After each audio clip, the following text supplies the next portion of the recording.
Hey everyone, it's Connor back from This Old Farm, and today we got a couple updates for you.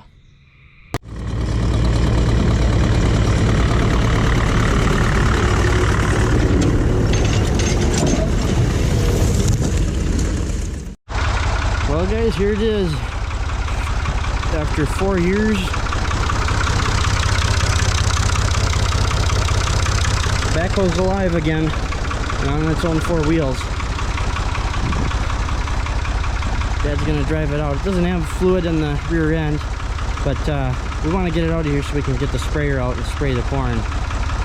So finally got it alive. For some reason the the engine oil was way over full. We're not sure why. It's not antifreeze because it doesn't smell or anything like that, but I'm wondering if it was hydraulic fluid, but it's hard to say. It doesn't really make sense to us because it wasn't having any issues like that beforehand, but it has been sitting for 3-4 years. So, but we're gonna drive it out, or Dad is, see if his new clutch is working. It's got no seat on it, no top to the transmission, so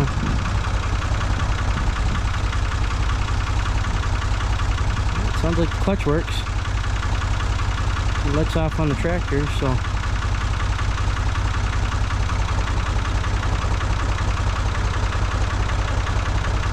I don't think he found a gear.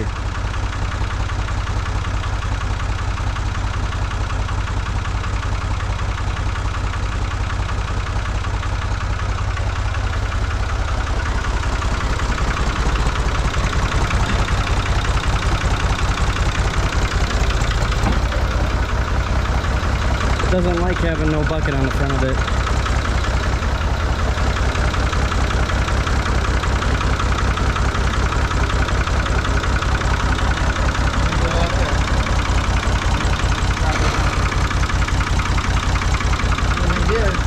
Yeah.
No.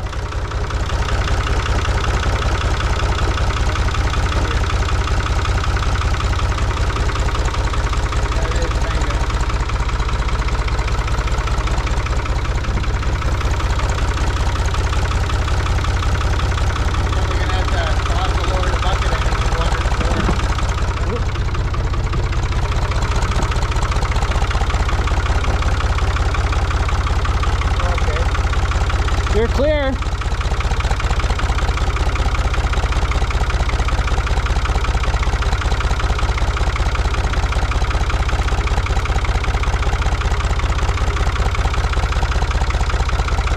There we go. We're on the move again.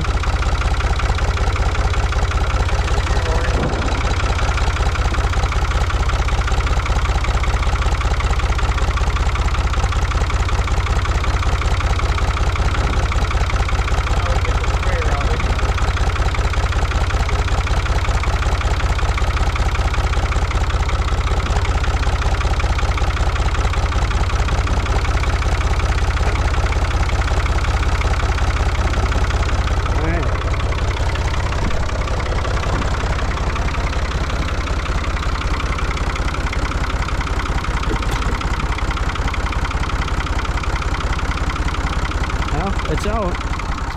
So in the first clip there you guys seen, we got the Ford 4500 Backhoe going again. It's in here in the barn now, parked in the barn, out of the way. Dad worked on it for about a weekend there, or about a day I should say. 2 weekends, 2 weeks back now, something like that. And got the rear end kind of buttoned back up again, sort of put together, and then got what he needed to do in the engine here put back together. Some of the stuff like the fuel tank and some of the shrouding around that was still loose from having to pull the bell housing back to replace the clutch in it. So he finished that up, and then we got it started up. We got it going. We got a little bit spooked by it to start with. It went wide open. Well, what happened was the linkage, about, I don't know, that long or so, that goes down to the foot pedal for the foot throttle, being that this is an industrial. That linkage was pulling on the throttle and holding the fuel pump wide open, so, or the injection pump. So that scared us to start with, but it started right up.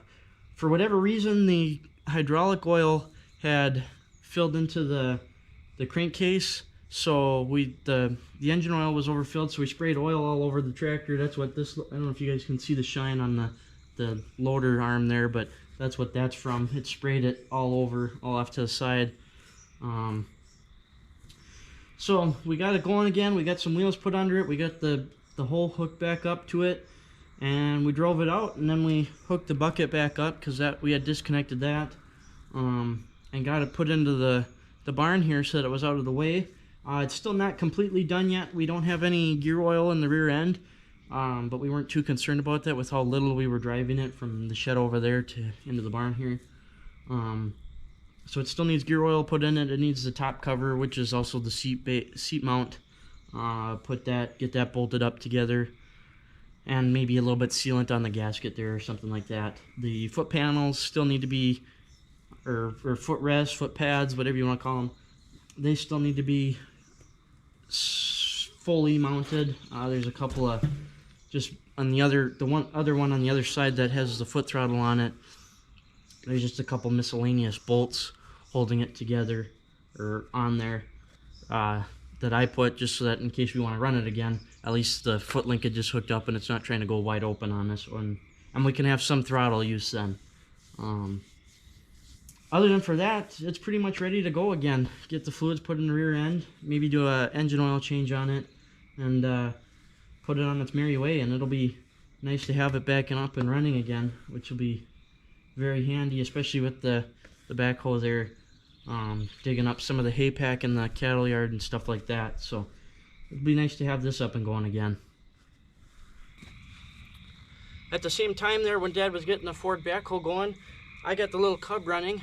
I had to put a different carburetor on it. This was the Chinese knockoff, like Amazon orderable one. One of the Tractor Club members, Paul, he gave me this one because he had ordered it on mistake, not realizing that he actually had the Zenith carburetor, which was possible of being on the Cubs, and this is the International Harvester style carburetor, which is what mine had. So we got that put on. We kind of did a little sort of wash of the tank that's still very rusty. It's just going to have to be what it is and run it through it. I don't have the time to go through and actually clean it, or really the capability. The tank is part of the hood here. It's this whole piece from front to back, so it's kind of difficult to clean the tanks on these Cubs. So we're just going to run it. I put one of them, like that long screens that go up into the tank on top of the sediment bowl.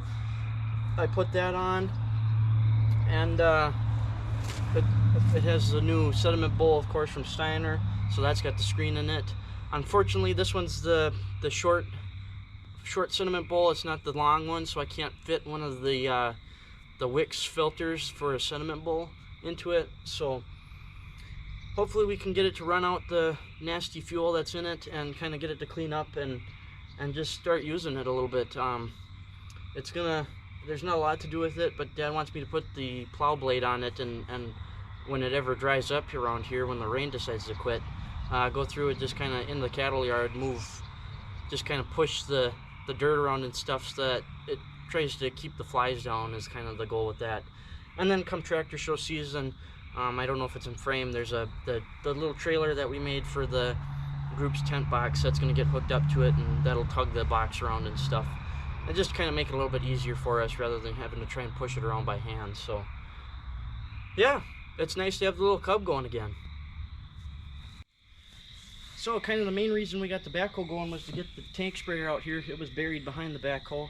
As you'll see in the clip from today, we went through and sprayed our corn, this corn and the stuff at the other field that we did, and just trying to take care of the weeds. We didn't plant in order to cultivate, and we don't have a good set of cultivators around here anyways, so we just decided to go ahead and spray instead of cultivating this year.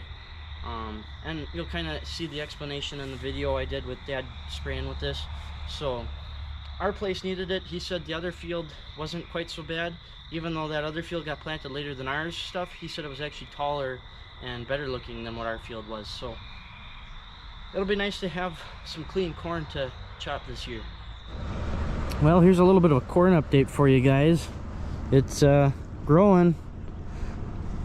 Dad's out here spraying it. We ended up deciding to spray it this year just because we didn't want to deal with the weeds, try and get a little bit more nutrients in with the corn. So things have been really ridiculously wet out here this year, so it hasn't been stress for water, that's for sure. Maybe more so stress for sunlight, but looks like some of what else we planted. I think Dad said we threw some soybeans in here, and I know we had sorghum in. Looks like that popped up. So this spraying it is going to kill that, but it is what it is, I guess. Can't do much about it. But Dad's using the New Holland, and then the sprayer that was behind the backhoe that we had to get out.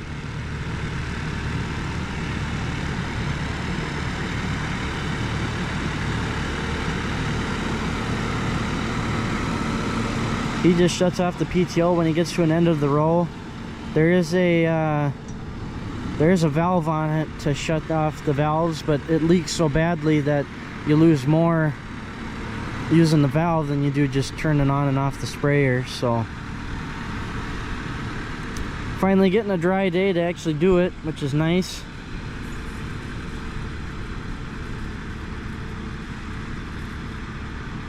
I should have watched to see there's three sections. There's three different valves. There's a section for the right boom, section for the center, and then a valve for the left section. And the valve for the middle section directly behind the tank was actually there's a little, like, I don't know, that long, little tiny, like that wide tab that the shutoff lever presses against. Well, that was missing, so I had to fold the lever forward rather than backwards, and that seemed to turn it on, but hopefully the lever stays down enough. It seemed like the little plungers on the valves they're spring loaded, so if the plunger isn't putting enough, or if the valve lever, the on and off lever, isn't holding down enough onto the plunger, it would let it off, and it didn't take much for it to let off. So hopefully it's gonna stay working and not give us any issues, or otherwise we'll just end up with two dead strips and a green spot in the center of it. So part of the fun, I guess. But we could have cultivated this I'd rather we had cultivated this, but because of the way we planted, because we planted I think I did two headlands, it makes it hard to plant or to cultivate. If we had just done straight rows all the way down, we wouldn't have, ditched the headlands here. It wouldn't have been an issue, but then we kind of cut ourselves short on turnaround room, especially down there when the pine trees are right there. You run out of room to turn around. So that's where the headlands here are kind of nice, but we're not really set up to cultivate yet anyways. I don't have cultivators for the Super C. We do have the ones for the H, but we plant 30-inch rows, and the cultivator on the H, I think I heard, is only good down to like 34 or maybe 32-inch rows, something like that. So we're not really set up to cultivate our row spacing. So it does work out just a little bit better just to go through and spray. So as much as it sucks to, you know, use chemicals, I'm gonna watch the center boom and make sure that's spraying. I see it dripping, so it must be spraying. Yeah, it's spraying. A couple of the nozzles are wonky, but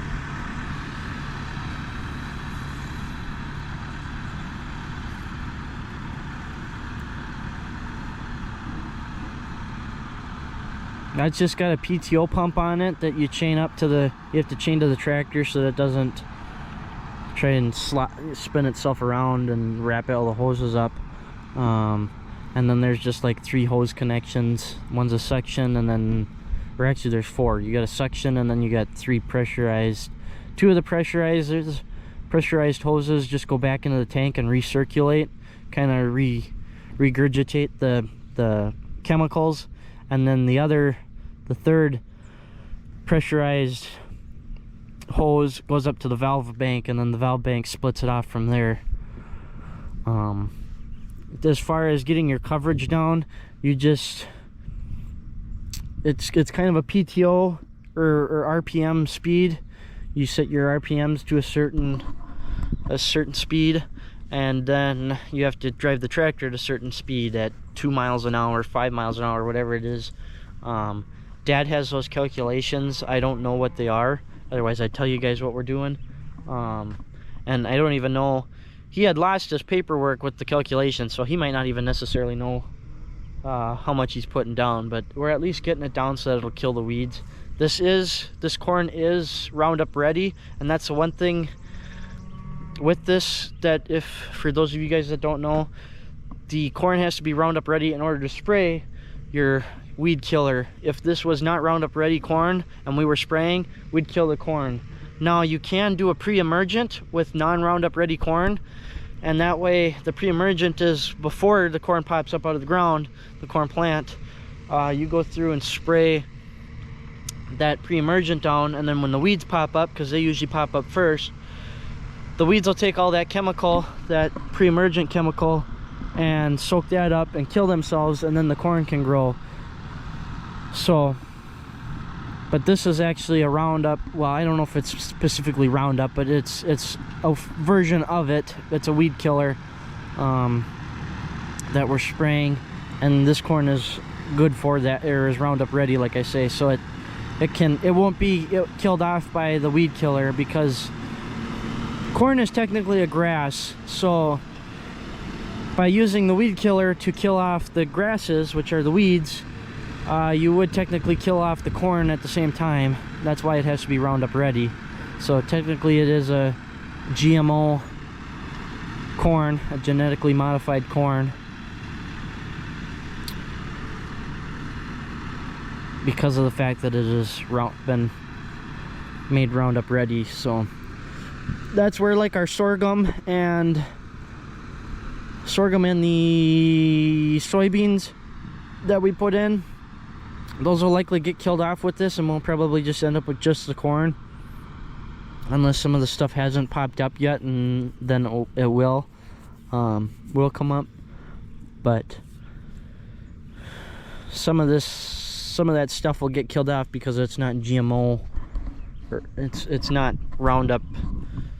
It hasn't had the coating to prevent it from taking the Roundup. So we'll have to see how it's going. But today is, I couldn't even tell you, it's the week before Juneteenth, so that's, well, it's Father's Day. We'll go with that, and we're about, I don't know, quarter up the calf, halfway up the calf, mine. So, and I'm 5'10", something like that. So whatever you want to consider that. We got a beep. So yeah, it's growing pretty decent. I know the weeds are kind of rougher in the center where the hay ground used to be, where we used to split it.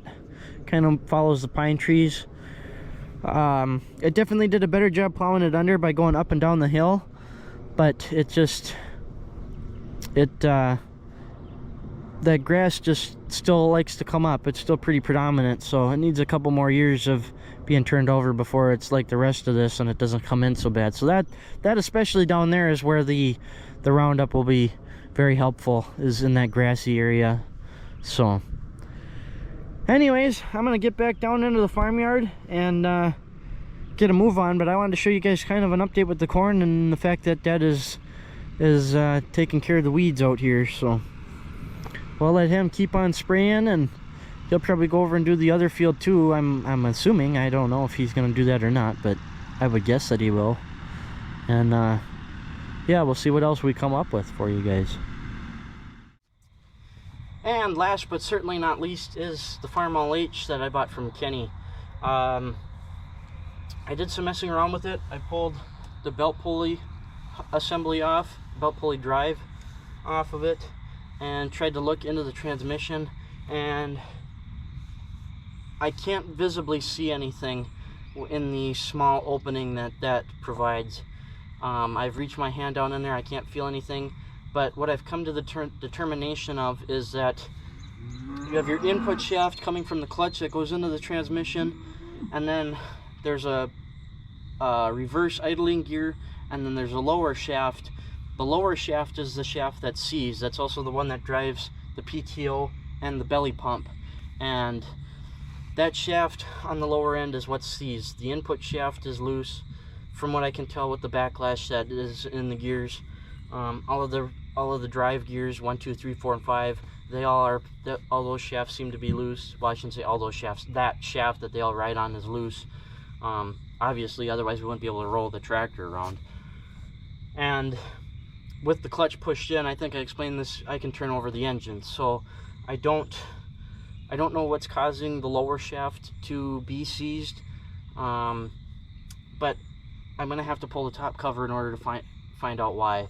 And in order to do that, I need my engine hoist, and I don't have that here right now. So at some point in time, once I get that, and that's in the works, we'll pull the top cover off of the tractor here and see if we can't figure out why we are locked up on that lower shaft. Maybe hopefully there's a ball bearing or something, or a chunk of metal from a former brake that's stuck under the gear and is just causing it to lock up. I put an old PTO shaft that's from nothing on the back of it, and I've tried to rock it back and forth to hopefully get it to spit out, but it just won't. It's seized stuck. So if it's a bearing or something, we may have to just split it and put that 9-speed that Kenny had bought for this tractor in it, until I have time or the means to go through and put a bearing in the rear end on one of these. But I'd like to get it going at some point here soon, and maybe use it as a people mover at the Northern Threshing Show, because I volunteered to do that. So if I could get that, that would be kind of cool. So anyways, that's all I got for you for updates this week. That's all I've been doing for the last 2 weeks, is kind of putting around with stuff. It's a lot of rain, it's super muddy out here.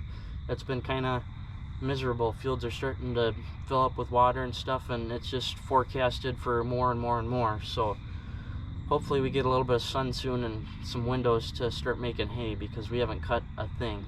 So the only hay we've made is the stuff that was in the road ditch that the county cut. So that wasn't even a bale. So yeah, hopefully we get some sun out of this rain soon, and mosquitoes are starting to come out.